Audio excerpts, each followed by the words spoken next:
Everyone's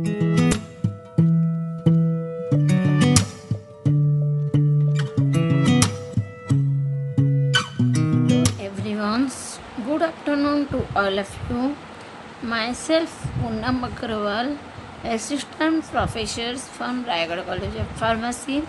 Today discuss the topic is pharmacist relations to his trade. तो हम इसके पहले वीडियो लेक्चर में डिस्कस कर चुके हैं कि what is the pharmaceutical code of ethics, what types of ethics will be established during the PCI, and what is the pharmacist relations to his jobs, what ethics are related to the pharmacist relations to his job. तो हम लोग जल्दी से revise कर लेते हैं कि pharmaceutical ethics क्या है. Pharmaceutical ethics is a science और प्रिंसिपल्स और philosophy of a moral belief to decide what is the good conduct और what is the bad conduct. तो इसके बाद हम लोग देखते हैं कि पीसीआई के द्वारा जो फार्मासिस्ट और फार्मास्यूटिकल प्रोफेशंस में एथिक्स एस्टेब्लिश किए गए हैं वो कौन कौन से हैं. तो वो मेनली 4 टाइप्स के एथिक्स हैं. First one is the pharmacist relations to his job, pharmacist relations to his trade, pharmacist relations to his profession, and last one is the pharmacist relations to his medical professions. तो हम लोग इसके पहले video lecture में discuss किए हैं कि pharmacist relations to his job में कौन कौन से एथिक्स फॉलो किए जाते हैं. तो उसमें जो एथिक्स फॉलो किए जाते हैं वो हैं, first one is the scope of pharmaceutical service, second one is the conduct of pharmacy, third one is the pharmacy prescription handling, fourth one is the drug handling, and fifth one is the apprenticed pharmacist. तो आज हम लोग discuss करेंगे कि pharmacist relations to his trade में कौन से ethics follow किए जाते हैं और क्या क्या एथिक्स हैं. तो पहले ये डिस्कस करने के पहले हम लोग ये देखते हैं इसमें जो ट्रेड वर्ड है वो ट्रेड का मतलब क्या है.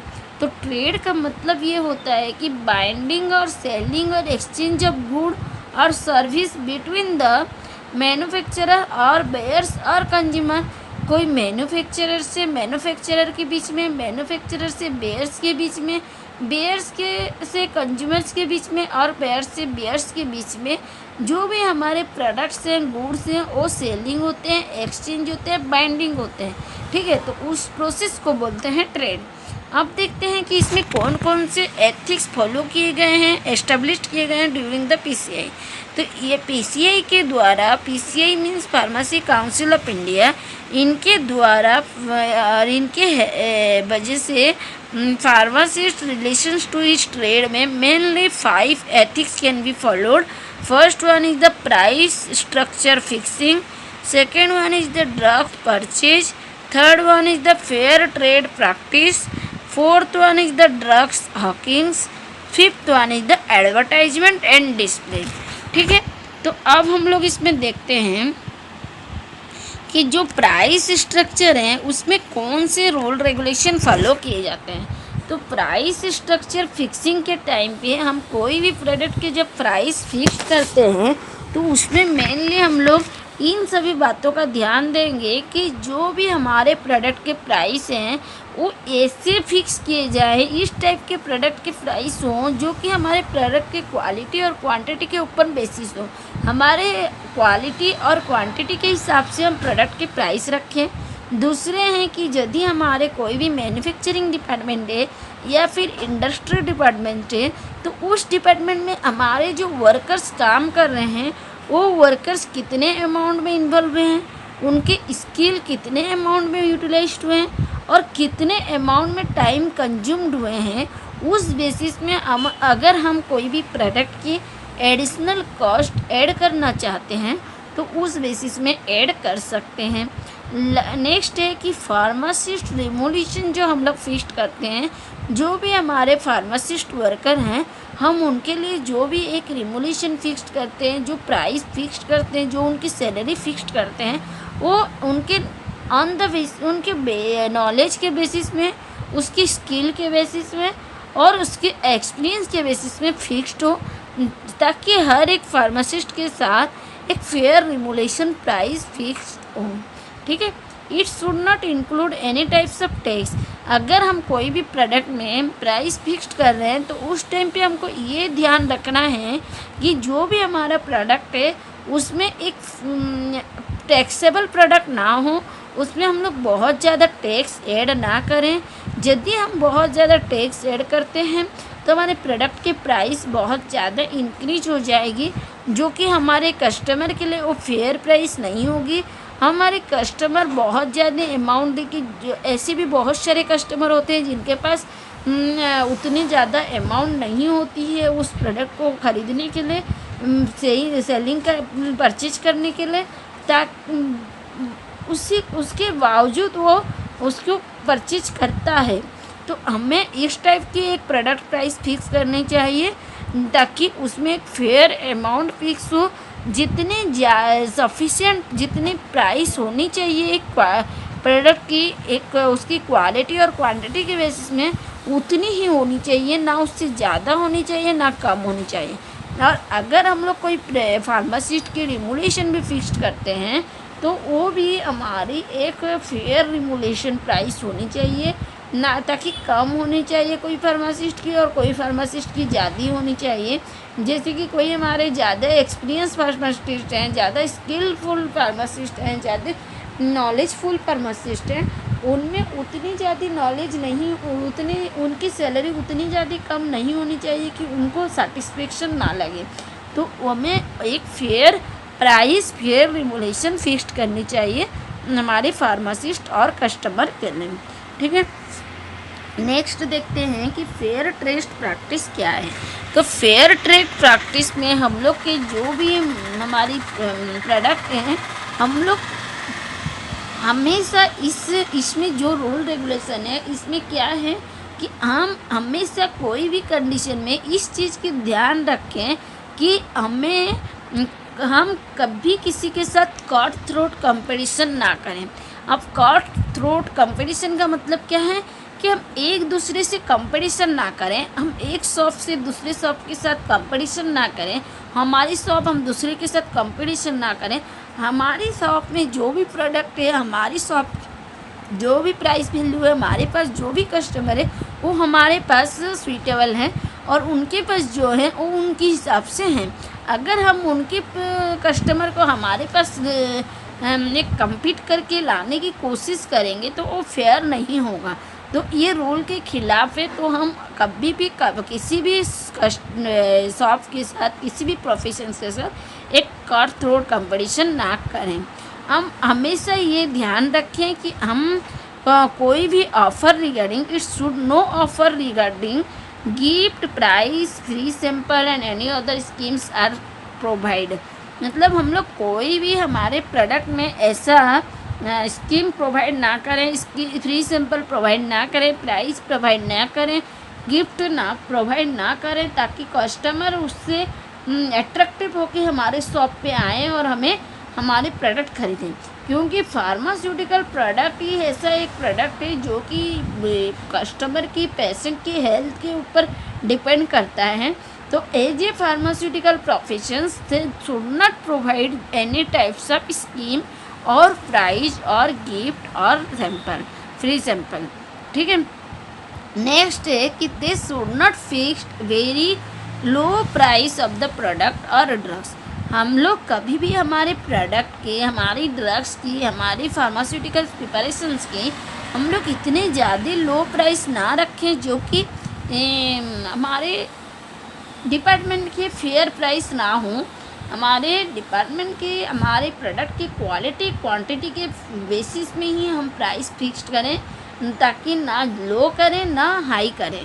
तो जो प्राइस फिक्स करें वो उसके सुइटेबल प्रोडक्ट की क्वालिटी क्वांटिटी के बेसिस में ही करें।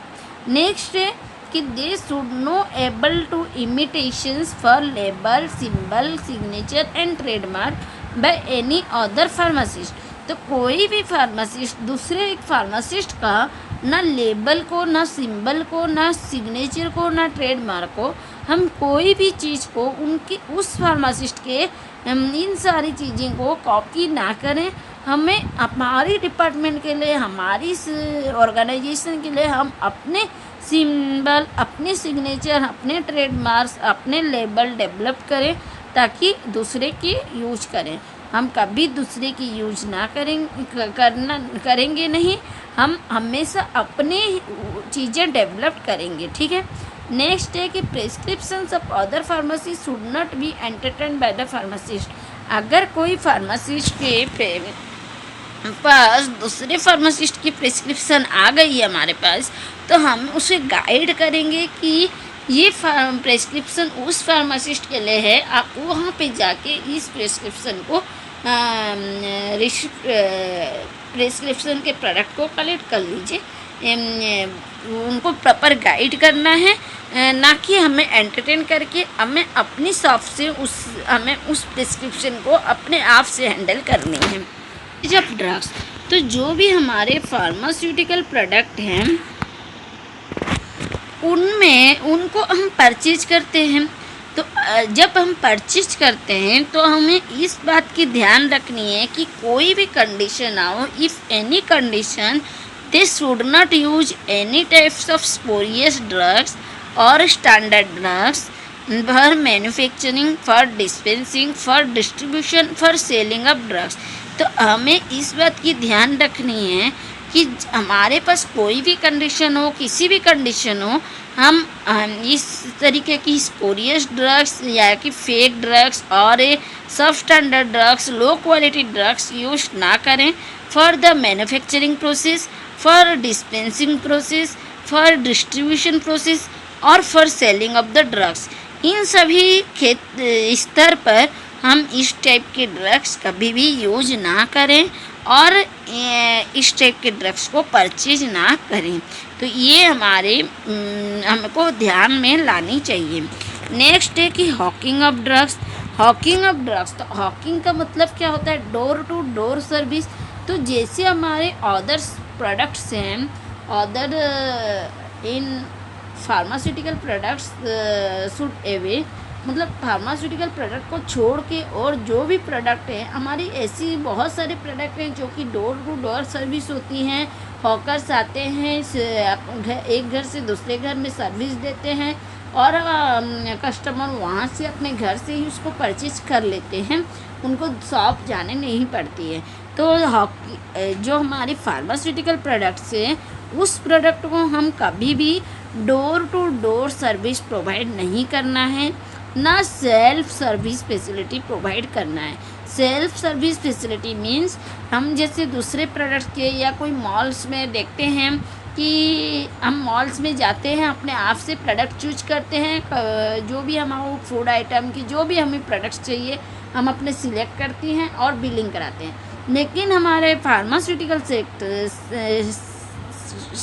प्रोडक्ट में इस टाइप के फैसिलिटी प्रोवाइड नहीं करना है, बिकॉज यदि हम लोग ऐसा फैसिलिटी प्रोवाइड करते हैं तो पेशेंट के अंदर self medication encourage power developed होगा, जिससे कि वो अपने आप से मेडिसिन लेने की कोशिश करेंगे और वो पेशेंट सफ़र करेंगे बहुत सारे ऐसे साइड इफ़ेक्ट से, सीवियर डिजीज से, जो कि उनके हेल्थ के लिए अच्छा नहीं होगा, हेल्थ के लिए डिफेक्ट, हेल्थ डैमेज है। तो हमको ये फैसिलिटी कभी भी प्रोवाइड नहीं करनी है हमारी शॉप में, हमारी प्रोफेशंस में, हमारी डिपार्टमेंट में और हमारे प्रोडक्ट में। ठीक है। नेक्स्ट है कि advertisement and display of the display material for the pharmaceutical trade. तो जो भी हमारे फार्मासिस्ट प्रोफेशंस में, हमारे ऑर्गेनाइजेशंस को, हमारे प्रोफेशंस को, हमारे प्रोडक्ट्स को हम एडवर्टाइज करना चाहते हैं, हमारे उसको डिस्प्ले करना चाहते हैं, तभी हमको ये ध्यान रखना चाहिए कि हमारी जो डिस्प्ले मटेरियल है, साइन बोर्ड है, उसे हम डिफरेंट पब्लिक प्लेस में भी लगाना चाहते हैं, मार्केट प्लेस में लगाना चाहते हैं, प्रेमिसेस में लगाना चाहते हैं। तो जब हम उसको डिस्प्ले करें इन सभी प्लेसेस में, तो हमें इन बातों की ध्यान रखनी चाहिए कि हमारी जो भी डिस्प्ले मटेरियल है वो अनडिग्निफाइड ना हो, और उसमें it should not include any types of warning and design of our product. तो हमें ये बात की ध्यान रखनी चाहिए कि हमारी डिस्प्ले मटेरियल में किसी टाइप्स की एक वार्निंग ना दिया जाए। Should not include misleading statement, हम लोग इस तरीके के कोई भी मिसलीडिंग स्टेटमेंट भी ना दें ताकि कस्टमर उससे डीमोटिवेटेड हों। जैसे कि हम एक कोई भी प्रोडक्ट के बारे में बहुत बिग स्टेटमेंट डालें जिससे कि हमारे कस्टमर या फिर एनकरेज हुए या डीमोटिवेटेड हुए, तो इस टाइप के मिसलीडिंग स्टेटमेंट कभी ना डालें। It should not use cure word, हमारे डिस्प्ले मटेरियल में हम कभी भी ये वर्ड यूज ना करें ताकि कस्टमर को लगे कि ये प्रोडक्ट लेने से तो हमारी सारी डिजीज क्योर हो जा रही है, तो हम इस प्रोडक्ट को क्यों ना लें। तो हम कभी भी कोई भी प्रोडक्ट के रिलेटेड क्योर वर्ड यूज नहीं करना है, ना रिफंडेबल अमाउंट वर्ड यूज करना है। It's includes do not includes any types of price scheme of our product. It do not include any types of reference for doctor, physicians, nurses, medical practitioner और hospital. तो हमारे जो भी product हैं हम उसमें it should not include any types of reference to doctor और physicians और नर्सेज और मेडिकल प्रैक्टिशनर एंड हॉस्पिटल। तो हमारे जो भी डिस्प्ले मटेरियल है हम उसमें इस तरीके के रेफरेंस ना डालें। जो भी हमारे प्रोडक्ट के हम नॉमेनक्लेचर कर रहे हैं या प्रोडक्ट को मैन्युफैक्चर कर रहे हैं तो हम इस बात को, इस रेफरेंस को ना डालें और इस तरीके से हमारे डिस्प्ले मटेरियल पे शो ऑफ ना करें कि हमारी प्रोडक्ट उसी शॉप में अवेलेबल है, उस डॉक्टर के पास अवेलेबल है, उस हॉस्पिटल में अवेलेबल है। तो इस टाइप के डिस्प्ले में रेफरेंस ना डालें, ये हमारे रूल के खिलाफ है। It should not claim any types of sexual weakness, premature ageing and any sexual complaint. तो जो भी हमारे पेशेंट की सेक्सुअल वीकनेस है वो हमें बताने में हिचकता है, लेकिन यदि हम हमारे डिस्प्ले मटेरियल में इस तरीके की कोई भी क्लेम करते हैं कि हमारे ये प्रोडक्ट लेने से आपकी सेक्सुअल वीकनेस जो भी है वो क्योर हो जाएगी, तो ये हमारे रूल के अगेंस्ट है। तो हमें इस तरीके की क्लेम हमारे डिस्प्ले मटेरियल में कभी भी नहीं करना है। It should not directly display और advertise any types of contraceptive preparation. तो हमारे जो भी डिस्प्ले मटेरियल है उसमें हम कभी भी डायरेक्टली कोई भी कंट्रासेप्टिव प्रिपरेशंस के बारे में ऐड ना डालें, और यदि हम उसको डायरेक्टली डिस्प्ले करते हैं तो पेशेंट को उसे बताने में, उसे जारी करने में बहुत सारे प्रॉब्लम फेस करनी पड़ेगी। तो हमारी डिस्प्ले मटेरियल में कभी भी हम इस तरीके की contraceptive preparation, contraceptive ointment, contraceptive formulations of products can not be display. ठीक है, तो आज के हमारे वीडियो लेक्चर में हम डिस्कस करें कि pharmacist relations to his trade में हमारे कौन कौन से एथिक्स हैं और उसको कैसे हम फॉलो करेंगे, और उस रूल को हम लोग फॉलो करने लगे कौन कौन सी बातों को ध्यान देंगे। तो इसके पहले हम लोग ऑलरेडी डिस्कस कर चुके थे कि जॉब रिलेशंस में क्या क्या एथिक्स हैं। आज हम लोग डिस्कस किए ट्रेड्स रिलेशन में कौन कौन से एथिक्स हैं। Thank you for listening.